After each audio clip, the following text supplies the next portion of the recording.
Hey, how are you, Sister Jaylen? Hey, I'm back from vacation and excited to be here. I'm glad you are here. So grateful that you are here. Thank God for you. Thank God for all He is doing in our lives. How was vacation? Vacation was fabulous. I love spending time with my mama because she is the greatest of all time. So that's always a benefit. And it was just a relaxing week. I definitely needed that break. I missed you guys though. I did get a chance to watch last week and Pastor L and you and Lady D. So it was nice to see you guys having such fun. How was last week for you? Did y'all miss me or what? Yeah, we missed you. Yeah, I didn't have anybody to spar with, so I'm grateful you're back. Not spar. That's hilarious. But you're right.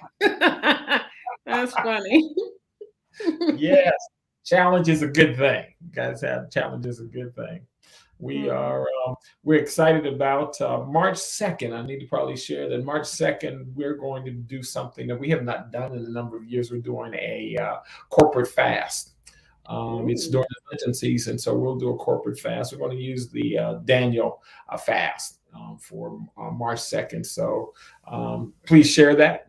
Those of you who are willing to join us as we fast. I believe that we're in a season where it's been a while, but I think that as we're in this season that I'm calling transition season, that fasting is something that's called for. Really hearing from God and clearing out some of the clutter and stuff that we've carried. It's been a long, almost two, and I guess it's 2 years now that we've been in this pandemic, Mhm.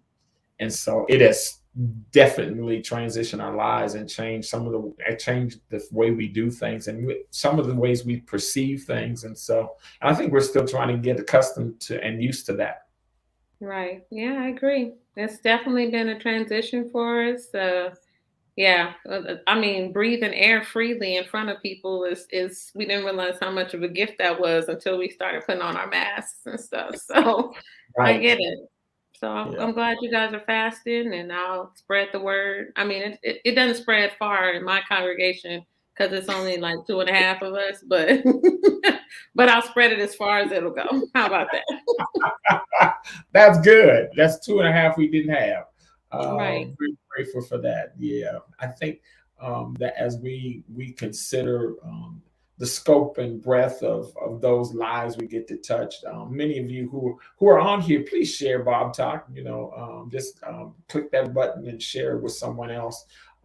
Prayerfully, it will be helpful to them.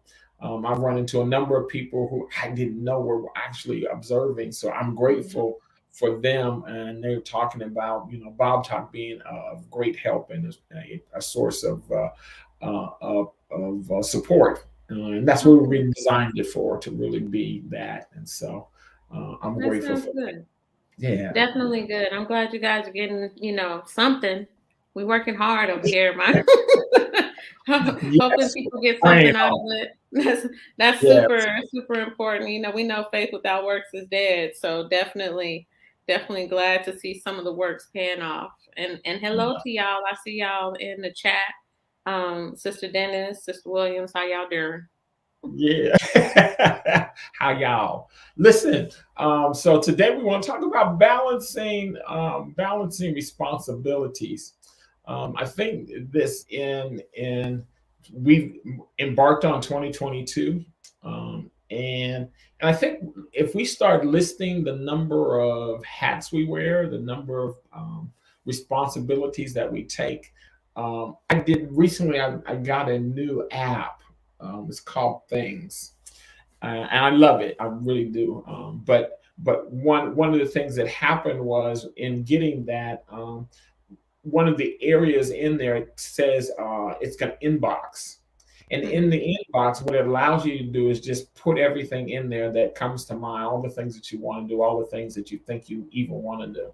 And as I looked through it, I became sort of, I was like, no wonder I feel stressed Hmm.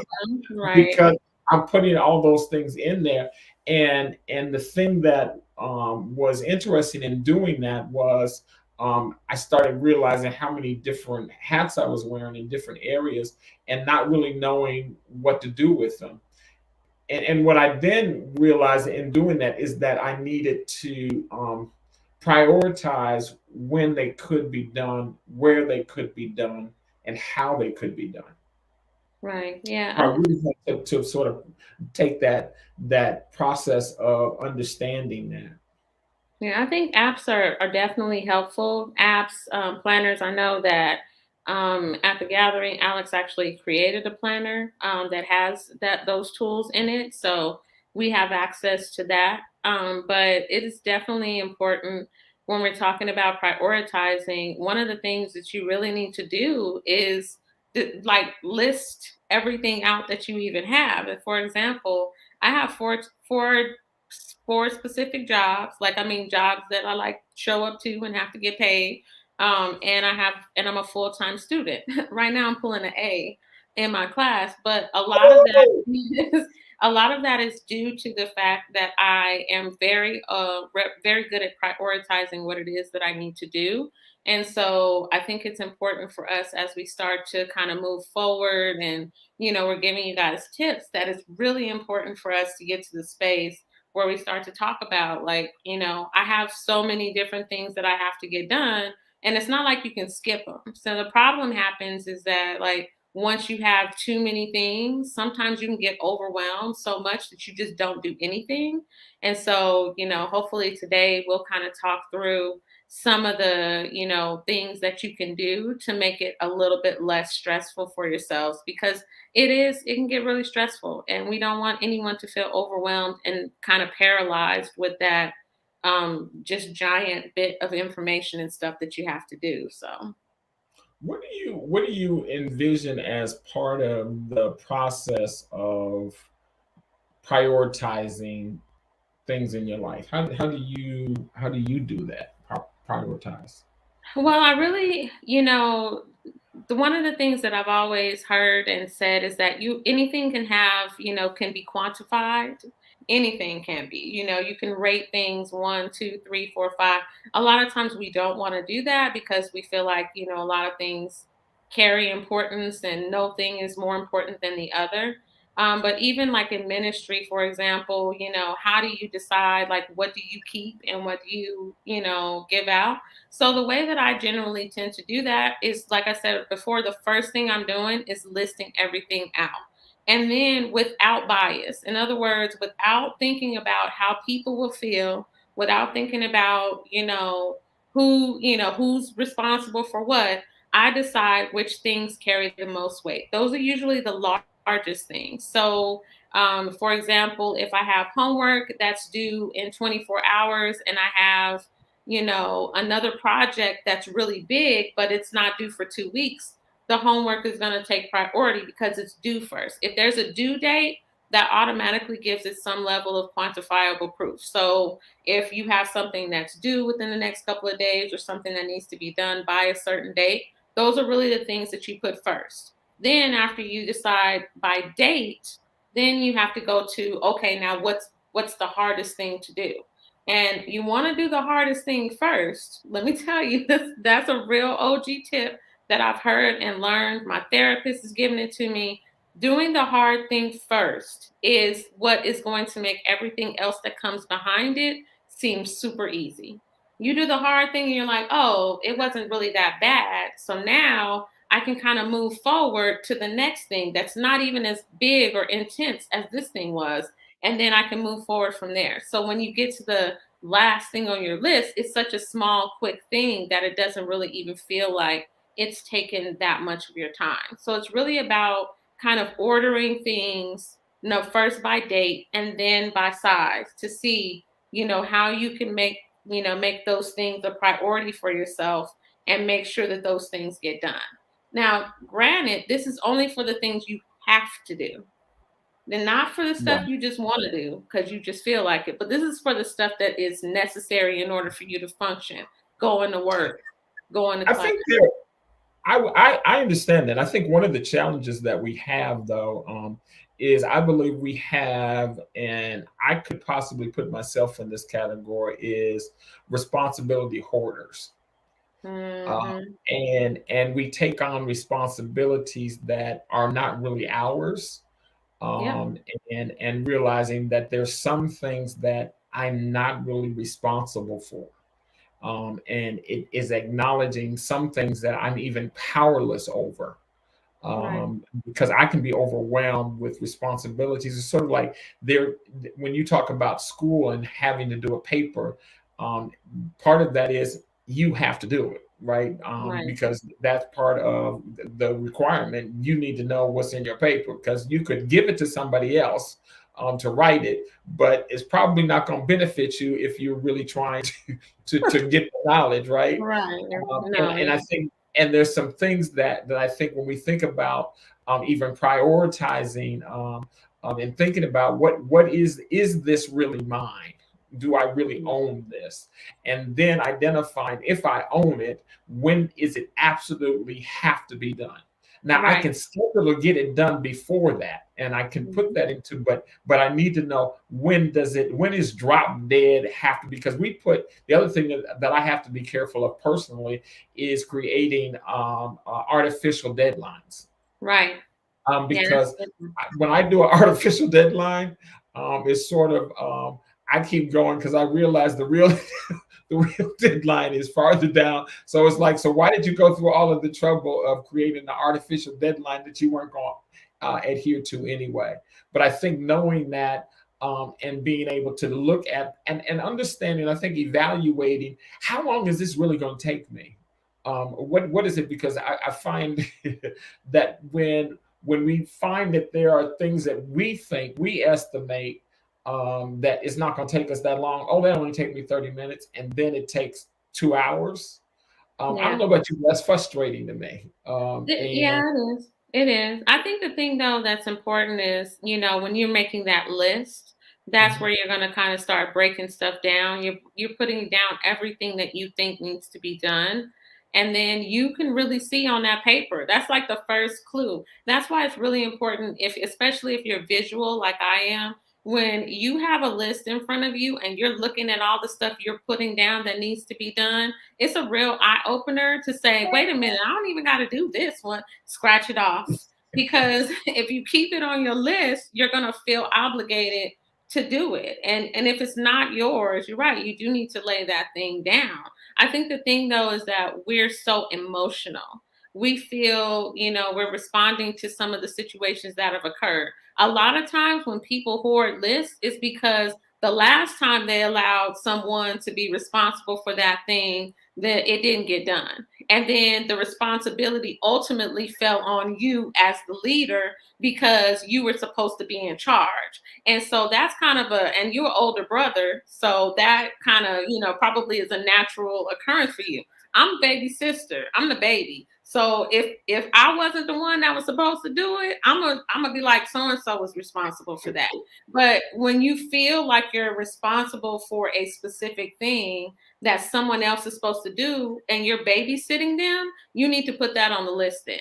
Because then when you start putting on the list that, okay, well, I need to supervise so and so, and I need to supervise so and so, and then you start asking yourself, well, I don't want to supervise all these people. And if you don't want to supervise them, then take that stuff and the stuff that they're supposed to do off your list. That's not yours. You I really love we have that. the tendency to take people's things on because we're afraid we're gonna get in trouble if they don't do them.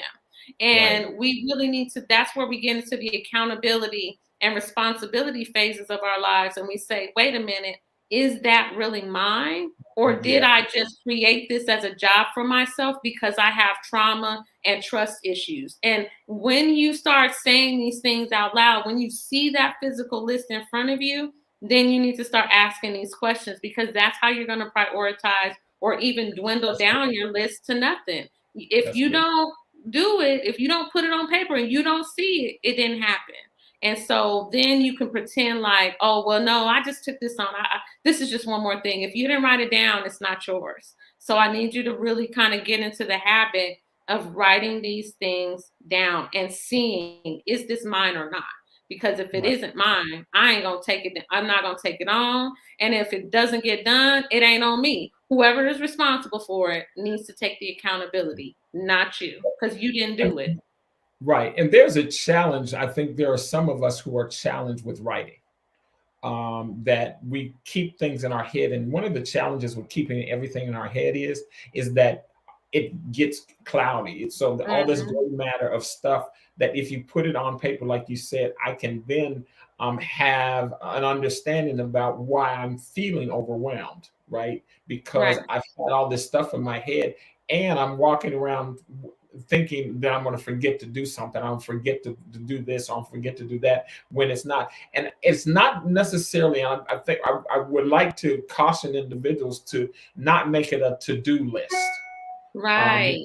because to-do lists are I don't think they're productive. I've done them. I've worked tried to do it, but it's really not productive because it doesn't really help you to identify and prioritize on an ongoing basis. I think there's a way to move those things, because it really says that if I prioritize it, that there has to be a parameter or a time parameter behind it, right? Right. Because Yeah. I need to know what it is, when it needs to be done, and how long it's going to take. Because then that is a true priority. But just making a list of everything is probably not going to be as beneficial as to identifying what specifically needed. If I put it on the list, I need to know how long and when I need to have it done.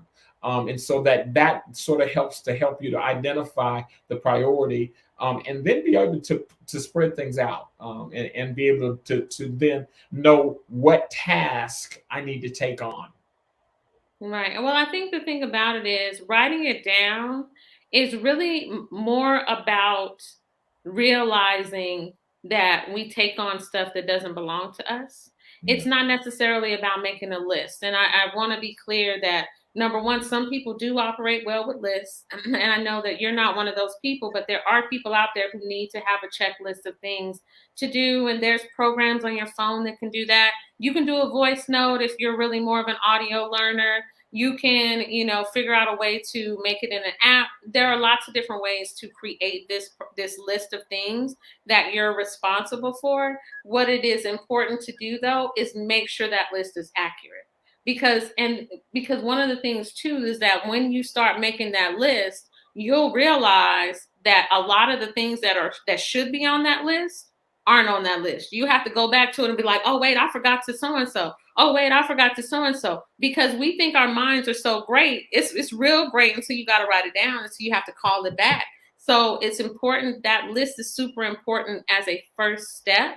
And then how you move through that list is really going to be dependent on how deep you are in the trenches. If you super deep in the trenches, you're going to have to find out what stuff is yours. But if you're just one of those people who need to figure out what I need to do and, just kind of put it in an order, then that list just might help you do that. You can number them 1 to 10 or whatever whatever kind of works for you. The idea is to get it out of your head and onto something so you can see it. Or if you're recording it so you can hear the list. I've done videos and played them back to myself with things that I had to do. And I was like, I'm too busy. Like, I need to stop something. Something got to go. And that's kind of the way that we need to be thinking of the list. It's just a tool to get you to the point where you can actually start doing the work that you need to do. One of the challenges in doing the task. I don't know about you, but it's sort of like I go to clean up a room, Hmm. and I go to clean the room and I find myself not in the room that I started to clean up. I find myself in another room doing something else totally opposite of what I was really trying to accomplish. Sort of like starting out a task, and then I find myself distracted and doing another task. Granted, the task also needs to be done, but I have gone from that. And I think keeping focus, and realizing that I'm not multitasking, but I am focused and concentrating on this task. That when I find myself going outside of the task that I had initially designed and purposed to do, that I can then check myself and get back to the task that I prioritize. Right. I think multitasking is a trick. because you're not ever really multitasking. You're just doing a whole bunch of things one at a time in a row, and so there's no focus to it. Now, some people who have like ADHD or ADD will do that kind of automatically, so they have to kind of do some brain tricks to get themselves back on track. But for the normal person, start with something you know that you can do. And again, writing it down is starting to make you accountable. The checklist, like I said, does work for some people, especially people who have a tendency to start something, see something else, and then pick something else up and start doing that. Oh, wait, I see something on the floor. Let me grab it. And then the next thing you know, you're doing laundry when you really started to do your homework. So it's about really making sure that you stick to the things that are your responsibility, and you put them in the order that you feel they need to be done, without saying, I'm gonna stop and do this, and then I'm gonna go do that, and I'm gonna stop, because you really need the focus. The more you focus on the thing, the faster you'll get it done. And that's scientific. So think about that. If you want to take all day to clean your room, okay, go ahead and do it your own way. Or you can pick this one thing and feel accomplished for finishing this one thing. And maybe that's all you finish today. Maybe tomorrow you'll do the bookshelf. Maybe the day after that you'll vacuum. It doesn't all have to happen at once. I think we have this urgency that we've created that makes us think we got to finish things right away. Oh, I need to get this done since I'm in here. No, you need to get it done at a pace that makes sense for who you are and what other things that you have and have prioritized. If you have to break up a big task into several little ones so that you can see what your progression is, then I say do that. One of the terms, and I don't know if I've shared it on this before, but one of the terms that I've used before is called monkey brain. And monkey brain, just it speaks to a cage with monkeys, and if you put monkeys in a cage, they just swinging all over the place. They just and we can sometimes feel that way because we have all these things going on, and they don't ever find themselves finding a place to settle, and to be able to find a home, and knowing that there's some things that need a place, and so that we can prioritize them and saying we're going to get to it. We recognize that you're here. That's part of the list, but also then being able to make sure and knowing what it means for me to focus, what it means for me to concentrate on doing certain things. And there's some things, like I was sharing with us about the fasting that we're going to do, 40 days, and we're going to start on March the 2nd. And I said that's not something you get up that on the first and say I want to fast for 40 days. Mhm. It takes mental preparation. There's some processes to know, what is this going to look like? What are the steps to it? What do I need to have available? And I think that speaks to this prioritizing and realizing that there's this process we have to go through, in order to accomplish the task. So sometimes we have to add that in to the task. So it's not just the task, but it's the process. When I prepare a message, I have to include meditation time, because Yep. it's not just studying, right? Because if it Hmm. was just studying, I can do that maybe an hour, but it is the meditation that takes many times more time than the actual study, because I'm really having to process it. And then the question is where do I get the time? Where do I find the time? Where do I reclaim the time to actually do the meditation that's required to go along with the study? I think one of the things that's important, especially if we're dealing with people who are churched, is that your very first ministry is really the ministry you have of reconciliation with God. So it's just you and Him, and you're figuring that out, right? So then your first ministry, in essence, is really about yourself. And so I think reclaiming the time is a purposeful act. It is not something that you slip into or slide into. It's not something that once you've done a million things, you finally sit down and like rest. No, you really do have to include how you care for yourself in the discussion with yourself about what you need to do. Because, like I said, if you do too many and take on too many things, it can just be overwhelming. And then you're just, break down and won't do anything. So it's about taking those moments and purposely setting them aside. It cannot be accidental. It has to be something that you put, first. Before you start running around in the daytime, you have to find time for you. And we'll kind of get in more into self care in the coming weeks, just talking about what that really looks like. Because it's not about going to get your nails done and toes done. This is about a conscious decision to slow down your mind a little bit and then relax and take the time you need. Even biblically, you see like God rested, and we talk about the Sabbath. There is a space for rest. If you do not get rest, then your cognitive function is off anyway, and you really are going to have a hard time getting all of those things done. So taking those deep breaths, taking those moments, writing down, starting to write down is like a great way to practice journaling, which is something I definitely always recommend for people as a starting point because it doesn't really cost you a lot. You can go get, little composition books from the dollar and the quarter store and, start writing and really make that a space for you to clear your head. That's Get another. the idea is to kind of balance your thought process out so that you can cool down and start picking apart these different things that you have to do.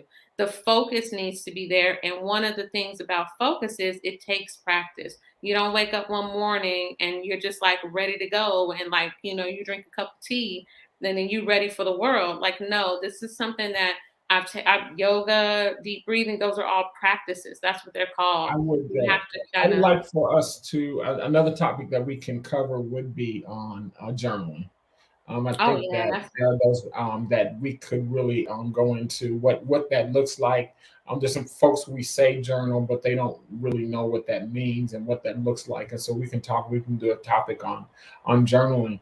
I think one of the things that I would also encourage people to do is when you're making that list of priorities and responsibilities, one of the things that you need to add to your list of responsibilities is yourself.